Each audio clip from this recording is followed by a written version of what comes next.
আচ্ছা, সবাই একটু দেখেন।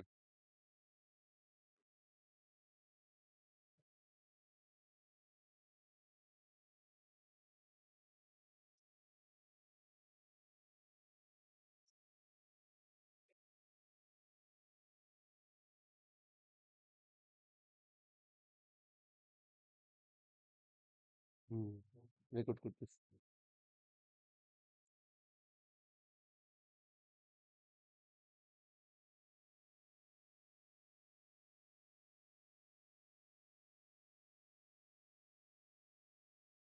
আচ্ছা, তো ধরেন এটা হচ্ছে আপনার বাসার পিসিতে কাজ। এই কাজটা আপনি কিভাবে ল্যাবে নিয়ে আসবেন? আচ্ছা, তো আমাদের এখানে তিনটা জিনিস আছে। একটা জিনিস হচ্ছে সার্ভার, আরেকটা জিনিস হচ্ছে ফ্রন্ট এন্ডের কোড, আরেকটা হচ্ছে ডেটাবেজের কোড। তিনটা জিনিসই আমাদেরকে আলাদা আলাদা নিয়ে আসতে হবে। তো মনে করেন, দেখাই,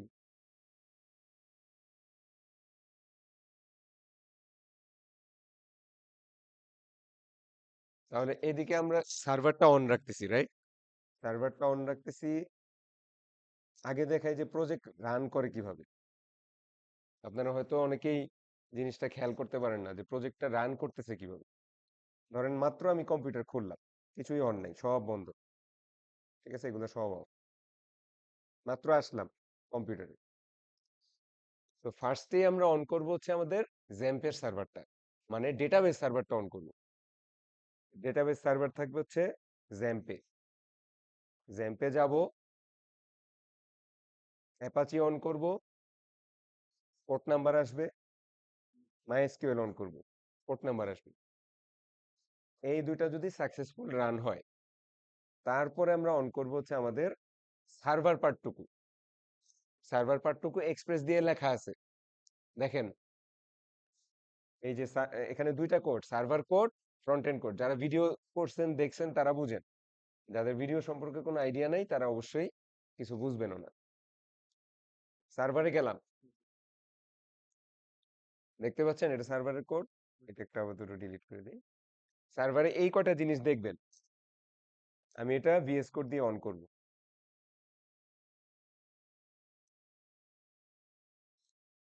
আচ্ছা, তো এই যে ভিএস কোড অন হইলো, সেটা আপনারা যাবেন হচ্ছে টার্মিনালে। এখানেও টার্মিনাল আছে, আপনি চাইলে কন্ট্রোল জে এটা চাপ দিলে টার্মিনাল অন হয়ে যায়। বাই ডিফল্ট এটা পাওয়ার শেলে অন হয়। কিসে অন হয়?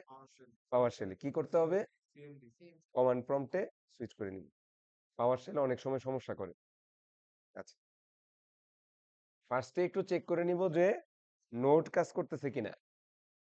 নোডটা ঠিক মতো কাজ করতেছে কিনা এটা দেখার কোড হচ্ছে নোড হাইফেন হাইফেন ভার্সন। যদি ভার্সন নাম্বার আসে তার মানে হচ্ছে আমার ভিএস কোডের টার্মিনালে কোনো সমস্যা হচ্ছে না। ভালো কথা। তারপরে আসেন, যারা সার্ভারের ভিডিও দেখছেন অলরেডি, দেখছেন যে আমরা বারবার যাতে node index dot JS, node index dot JS বারবার যাতে রান করা না আগে, এজন্য কোন একটা স্পেশাল একটা প্যাকেজ লাগছে। কি প্যাকেজটার নাম? নোড মন। সো আমরা আসলে নোড দিয়ে চালাবো না, আমরা নোড মন দিয়ে চালাবো। এতে কি সুবিধা? হ্যাঁ, একবার কোডটা সেভ করলেই অটোমেটিক রিস্টার্ট নিবে, সার্ভারটা অটোমেটিক রিস্টার্ট নিবে। হ্যাঁ, তাইলে তাইলে সেকেন্ড বার আর লাগে না। এই জন্য দেখবেন হাইফেন জি লেখা থাকে। হাইফেন জি মানে হচ্ছে গ্লোবাল ইনস্টল, মানে আপনার পুরা কম্পিউটারের সমস্ত ফোল্ডারেই কাজ করবে। বুঝতে পারছেন? আচ্ছা, ভালো কথা। এরপরে দেখি এখানে কি লেখা, server is running on port number এত, মাইএসকিউএল সার্ভার কানেক্টেড। এটার মানে হচ্ছে যে আমার মাইএসকিউএল সার্ভারের কানেকশন করতেছে একদম উপরে, এইখানে। দেখতে পাচ্ছেন? এই জায়গাটায় মাইএসকিউএল সার্ভার কানেকশন কোড লেখা। আর যেটা হচ্ছে যে সার্ভার ইজ রানিং, এটা হচ্ছে আমাদের যে অ্যাপাচি সার্ভারটা, সেটা কত নাম্বার পোর্টে চলতেছে সেটাও দেখা যাচ্ছে। ভালো কথা। এগুলো সব চেঞ্জ করা যায়। যেমন আমি যদি এখন এই অ্যাপাচি সার্ভারটা এখানে পোর্টের 5 এর জায়গায় ধরেন 8 দিয়ে দিই, 5800 দিই, সেভ করব, দেখেন পোর্ট নাম্বার চেঞ্জ হয়ে রানিং অন পোর্ট 5800, কোনো সমস্যা নেই। একটা বিষয় একটু বলে রাখি, ধরেন আপনাদের অনেকেরই যাদের 3306 প্রবলেমটা হয়েছে, তারা তো এই কাজটা করছেন তাই না, যে ভিতরে গিয়ে যতগুলা 3306 আছে এগুলা সব চেঞ্জ করছেন তাই তো। তো আমি একটা অন্য নাম্বার দেই, ধরেন 3400 দেই এবং রিপ্লেস অল দেই, কেটে দেই, ফাইলটা সেভ করি। এই কাজটা অনেকেই করছেন, মানে করা লাগছে সাকসেসফুলি রান করার জন্য। সমস্যাটা হচ্ছে এই যে এই জিনিসটা যদি আসে, অ্যাপ ক্র্যাশড, কি করবেন? কন্ট্রোল সি চাপ দিবেন। কন্ট্রোল সি চাপ দিলে সে আবার নতুন করে কমান্ড নিবে, আবার নতুন করে কমান্ড নিবে, আবার লিখবেন নোডমন ইন্ডেক্স ডট জেএস। খেয়াল করেন কিন্তু একটা কাজ হয়েছে। কি কাজটা হয়েছে? মাইস্কিউএল সার্ভারের পোর্ট নাম্বারটা পরিবর্তন করে ফেলছি। এখন চালাইলে দেখবেন একটু অন হয়ে ঠাস করে অফ হয়ে গেছে। এটার রিজনটা হচ্ছে মাইস্কিউএল এর যেই বাই ডিফল্ট পোর্ট নাম্বারটা ছিল, ওরা ওইটাতে কানেকশনের চেষ্টা করতেছে, কিন্তু আমরা তো পোর্ট নাম্বারটা চেঞ্জ করে ফেলছি। ওই পোর্ট নাম্বারটা জাস্ট খালি এইখানে দিবেন, এই যে ক্রিয়েট কানেকশনে অ্যাড করে দিবেন, পোর্ট সাজেশন আসবে। মনে হয় 3400 দিছিলাম না? আচ্ছা, বাস সেভ করেন, আবার রান করেন। 3400 দিছিল, আচ্ছা ইয়া, সার্ভারটা অন করি নাই, সরি। এই যে এরকম ছোট ছোট মিস্টেক হয়, এগুলোর জন্য যদি আমার মেসেজ দিয়ে দিয়ে কেউ জ্বালাই ফেলেন তাহলে তো সমস্যা। ঠিক আছে, একটু বুঝতে হবে, দেখতে হবে যে একটা জিনিস অফ অফ করে রাখছি, অন হবে কিভাবে। এই যে এখন অন করছি সার্ভারটা, এখন আবার রান করে দেখি ঠিকই চলবে। তো আবার একটু কন্ট্রোল সি দিয়ে বের হই। মনে রাখবেন যদি একই কমান্ড বারে আরেকবার দেওয়া লাগে, তখন যে সিম্পলি আপনাদের এই যে অ্যারো বাটনটা আছে না, অ্যারো আপ, এই অ্যারো আপটা দিলেই ওই লাস্ট কমান্ডটা চলে আসে। এন্টার চাপ দিবেন, দেখবেন এখন আবার রানিং চলতেছে, কোনো সমস্যা নেই। ওকে, আচ্ছা, তাহলে এটা একটা গেল। তারপরে আসেন হচ্ছে, তাহলে আমাদের সার্ভার অন হয়েছে, খেয়াল করেন। ফার্স্টে অন করলাম জ্যাম্প, তারপরে অন করলাম হচ্ছে এক্সপ্রেসের সার্ভার, যাতে ডেটা আসে। এইবার যাব হচ্ছে ফ্রন্ট এন্ডের কোডে। ফ্রন্ট এন্ডের কোডটাও আলাদা একটা ভিএস কোড দিয়ে ওপেন করব। দেখেন ভিএস কোডের দুইটা, একটা হচ্ছে আমার সার্ভার কোড, আরেকটা হচ্ছে আমার ফ্রন্ট এন্ডের কোড। যেমন আমার ক্ষেত্রে ফ্রন্ট এন্ডটা শুরু হয়েছে হচ্ছে লগইন ডট জেএস, সরি, আমার ফাইলটা শুরু হয়েছে হচ্ছে ইন্ডেক্স ডট এইচটিএমএল, এই পেজটা থেকে শুরু হয়েছে। এই পেজে গো লাইভে যাব। এইটা হচ্ছে আমার মানে আমি যেই প্রজেক্টটা আপনাদের শিখাইছি বা দেখাইছি, সেটার ফ্রন্ট পেজটুকু। যে কোনো একটা আইডি দিয়ে ঢুকি, 1 2 3 4 5 6, হ্যাঁ দেখি।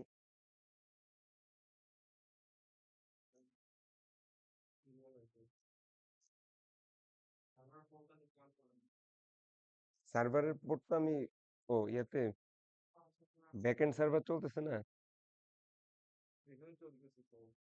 না, ব্যাকএন্ড সার্ভার রানিং চললে সমস্যা নাই তো। একটু দাঁড়ান দেখে নিই। এটা হচ্ছে আমাদের ওই যে লগ ইন ডট জেএস এর, ও হ্যাঁ হ্যাঁ, এই 5000 পোর্ট দেওয়া তো, সরি স্যার, হ্যাঁ। কত জানি বানাইছিলাম, 5800 মনে হয় দিছিলাম নাকি। আচ্ছা, তাইলে তো আবার অনেক জায়গায় চেঞ্জ করতে হবে দেখা যায়। তাহলে এক কাজ করি, এটা 5000ই রাখি, আপনারা বুঝে নেন। ঠিক আছে, ওই একটা জায়গায় একটু চেঞ্জ করে আসি, কারণ নাইলে আমার আবার অনেক জায়গায় চেঞ্জ করতে হবে। অনেক জায়গায় ইয়া দেওয়া না, এই সার্ভারের কোড দেওয়া না। তো সেই ক্ষেত্রে আমরা এইটা একটু চেঞ্জ করে দেই, সেভ করলাম। আচ্ছা, এইবার দেখি চলে কিনা। এবার চলার কথা। লগ ইন দেই, আচ্ছা চলে আসলো। তো এই তো গেল আপনার বাসায়। এখন বাসার কোডটা নিয়ে আসবেন কিভাবে? বাসার কোডটা কিভাবে নিয়ে আসবেন? আচ্ছা, তাহলে দেখলেন খেয়াল করে বিভিন্ন জায়গায় বিভিন্ন জিনিস তৈরি হয়েছে, বিভিন্ন জায়গায় বিভিন্ন জিনিস তৈরি হয়েছে। আচ্ছা, ফার্স্টে আমরা কালেক্ট করব হচ্ছে আমাদের ডেটাবেসটা। ফার্স্টে আমরা কালেক্ট করব আমাদের ডেটাবেসটা। দেখতে পাচ্ছেন কিনা? আচ্ছা, ডেটাবেসটা দেখার জন্য আমরা অ্যাডমিন বাটনে যাব। পিএইচপি মাই অ্যাডমিনটা ওপেন হবে।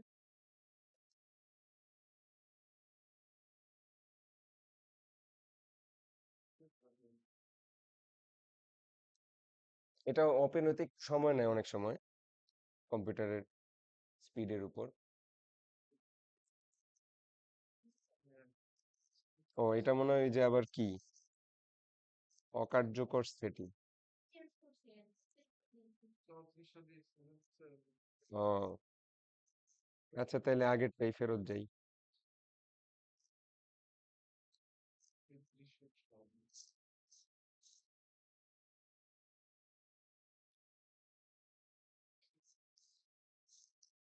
3306 রিপ্লেস অল, এটা দিলাম, ফাইলটা সেভ করলাম, স্টপ, আবারও স্টার্ট। আচ্ছা,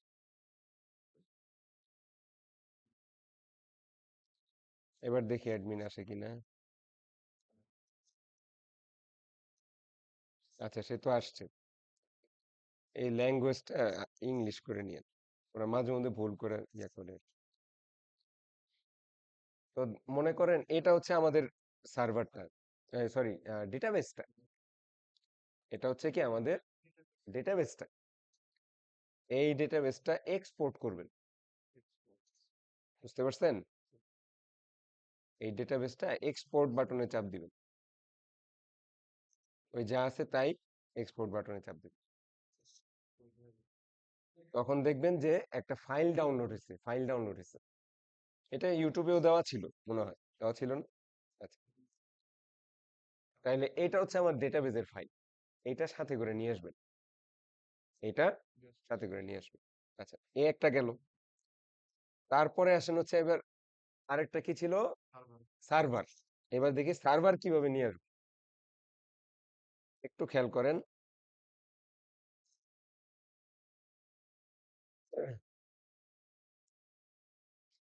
তাহলে এই হচ্ছে আমাদের সার্ভারের কোড। এর মধ্যে দেখবেন index.js একটা ফাইল আছে, মেইনলি যেটার মধ্যে আপনার সার্ভারের কোড গুলা লেখা। প্যাকেজ.json আছে, প্যাকেজ log.json আছে। নোড মডিউলস নামে আরেকটা ফোল্ডার আছে।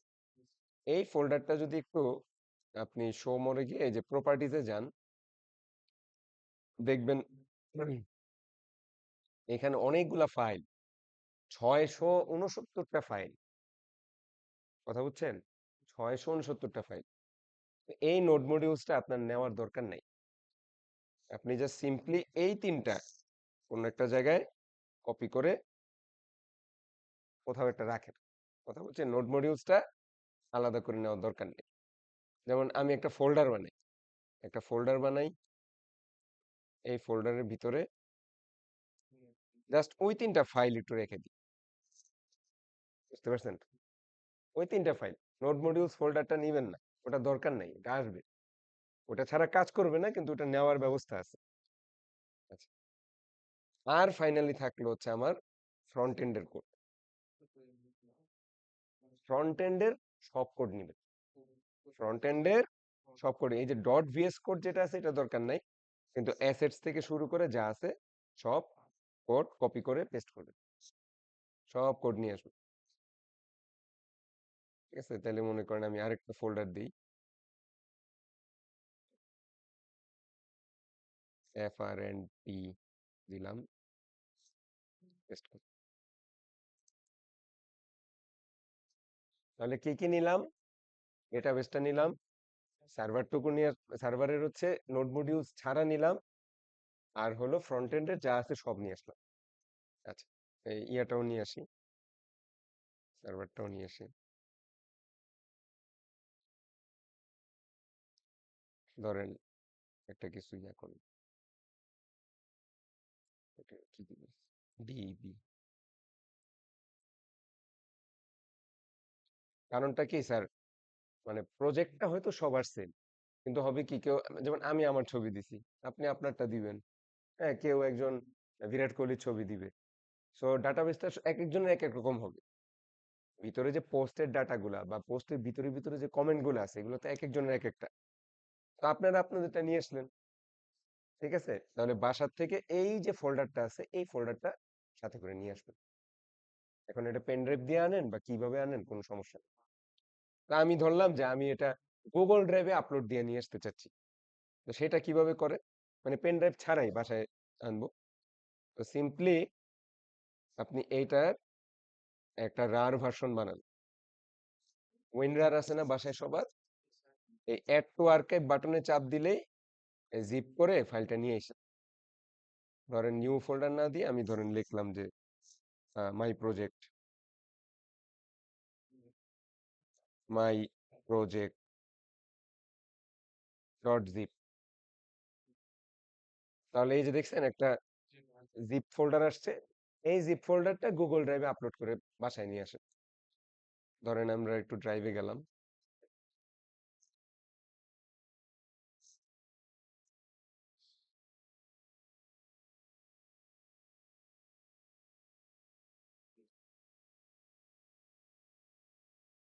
আচ্ছা এটা আপাতত আমি ডিলিট করে দেই,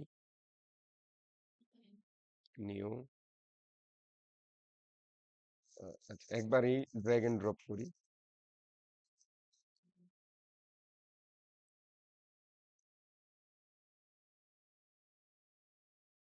ব্যাস, এগুলো তো পারেন না, ড্র্যাগ এন্ড ড্রপ, একটা গুগল ড্রাইভে আপলোড দেওয়া, একটু একটু পারবেন না?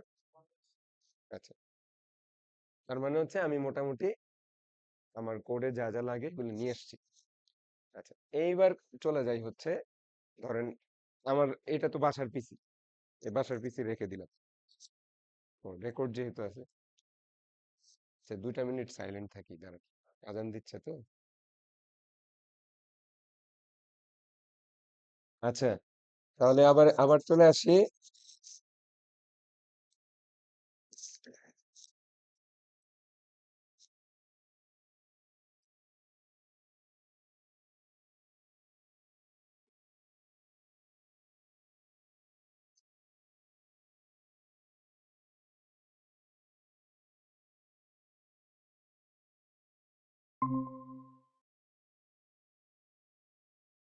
সবাই দেখতে পাচ্ছেন স্ক্রিন?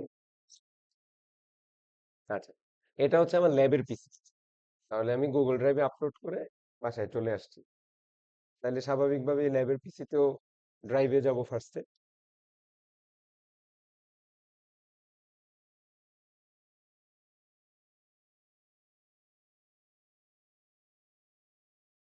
আচ্ছা, তাহলে এই ফোল্ডারটা আমি জিপ করে নিয়ে আসছিলাম, বাসার থেকে জিপ করে নিয়ে আসছি, ডাউনলোড করবেন।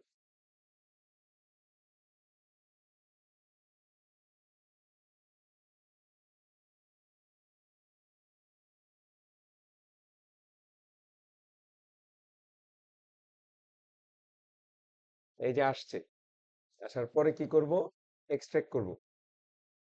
এক্সট্রাক্ট করতে তো পারেন, পারেন না? হ্যাঁ, এই যে আসছে, দেখেন এটার ভিতরে ডাটাবেজের এসকিউএল ফাইলটাও আছে, ফ্রন্ট এন্ডের ফাইলগুলোও আছে, আর ব্যাক এন্ডের ফাইলগুলোও আছে। আচ্ছা, এইবার হচ্ছে আমরা প্রজেক্টটা আবার রিক্রিয়েট করব, আবার বানাবো। একটা নতুন ফোল্ডার ওপেন করলাম, ফোল্ডারটার নাম দিলাম প্রজেক্ট, প্রজেক্ট, ঠিক আছে। প্রজেক্টের মধ্যে ব্যাক এন্ড আছে, ফ্রন্ট এন্ড আছে।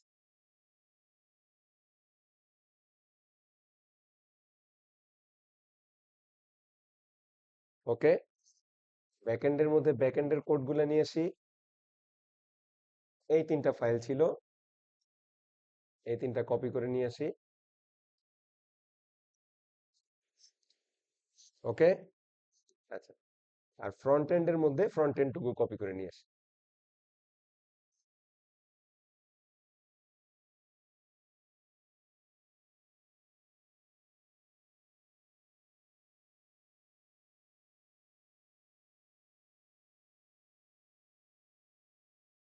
পারবো না।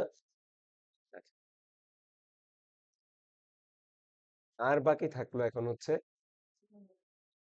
ডাটাবেসটা। ঠিক আছে, এবার আসেন ডাটাবেসটা কিভাবে করব। জ্যাম্প অন করব ল্যাবের পিসিতে, এটা কিন্তু বাসার না, বাসারটা বাসায়, বাসায় কাজ দেওয়া দেখানো ওটা দেখাই ফেলছি। এখন হচ্ছে আমার এখানে আসার পরে ধরেন আধা ঘন্টা বা 15 মিনিট 20 মিনিট আগে আসলেন, এরপরে এই কাজগুলো বসে বসে করবেন। আচ্ছা, অ্যাডমিনে যাব, ওপেন হইল, একটু খেয়াল করে দেখব যে আমার যে এসকিউএল ফাইলটা সাথে করে নিয়ে আসছি এটার নাম কি।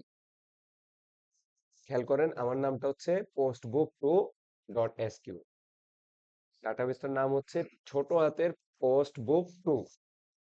এই সেম নাম দিয়ে আপনারা একটা খালি ডাটাবেস বানাবেন। কি বানাবেন? খালি একটা ডাটাবেস বানাবেন। সো ডাটাবেস বানানোর সিস্টেম হচ্ছে নিউ বাটনটায় চাপ দিবেন, নাম দিতে বলবেন না, নাম আপনি জাস্ট সিম্পলি সেম নামটা দিবেন, পোস্ট বুক।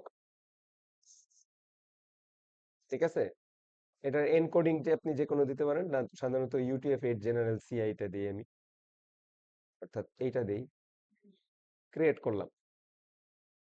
এটা একটা খালি না ডাটাবেসটা। এখন হচ্ছে আপনি ইম্পোর্ট করবেন, বাসার থেকে এক্সপোর্ট করে নিয়ে আসছিলেন, এখন আপনি ইম্পোর্ট করবেন। তো এখানে দেখবেন যে এই ফাইল চুজ ফাইল বলে, চুজ ফাইল আমার এটা কোথায় আছে, এই যে মাই প্রজেক্টের বিবির ভিতরে ওপেন দেন। আহ, হ্যাঁ আসছে, নিচে বোধহয় একটা এই যে ইম্পোর্ট বাটন, নিচে একটা ইম্পোর্ট বাটন আছে না, এই ইম্পোর্ট বাটনটাই চাপ দেন। এখন দেখেন খেয়াল করে, পোস্টবুক টু একটা ডেটাবেস হয়ে গেল এবং এটার মধ্যে ডেটা দেখা যাচ্ছে এখন। খেয়াল করছেন, এটার ভিতরে ভিতরে এখন ডেটা দেখা যাচ্ছে। তাইলে আমার ডেটাবেসটা রেডি হয়ে গেছে। এবার আসেন সার্ভারটা রেডি করি। ব্যাকএন্ডে যান এবং এইটা VS কোড দিয়ে ওপেন করেন। যদি এখানে না পাওয়া যায় আমরা VS কোডে যাই,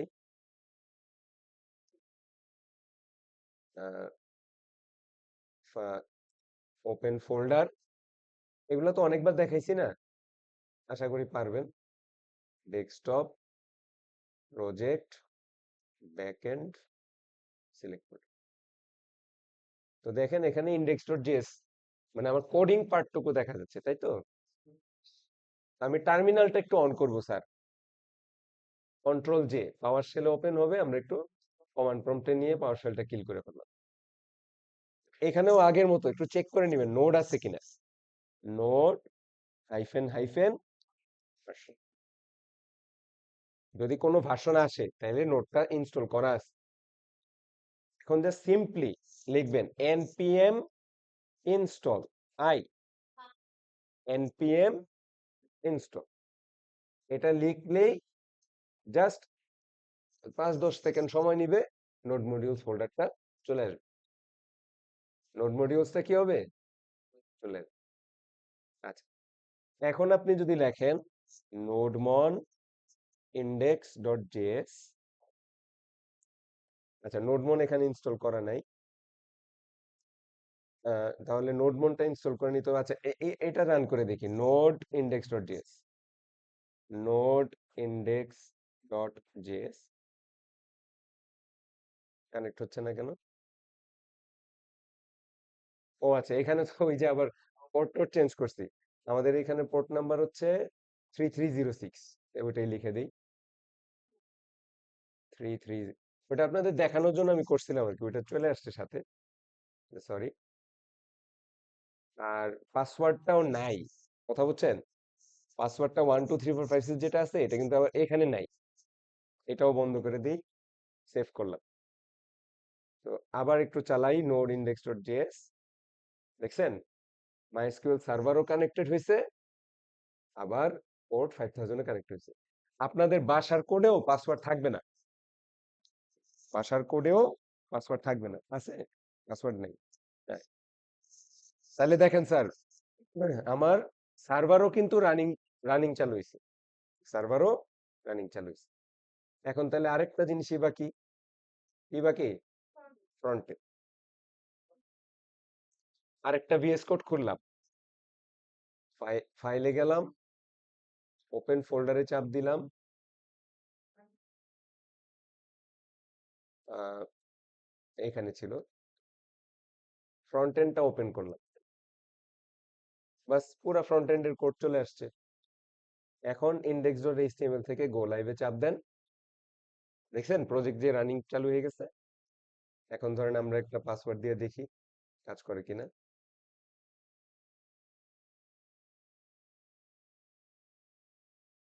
দেখলেন, এটা কিন্তু আমার প্রজেক্ট, আমার বাসার থেকে আমি নিয়ে আসছি, আমার বাসার থেকে আমি নিয়ে আসছি। এগুলা যা আসে চেঞ্জ পাসওয়ার্ড, এটা কোনো সমস্যা নেই। তাহলে বাসার থেকে কোড আনতে পারবেন না, আইনা এখানে ইনস্টল করতে পারবেন না। জিনিসগুলো একটু টেকনিক্যাল মনে হইতে পারে, এই জন্য আমি ভিডিও করে রাখছি, এই ভিডিওটাও দিয়ে দিব, সমস্যা নেই। ওকে।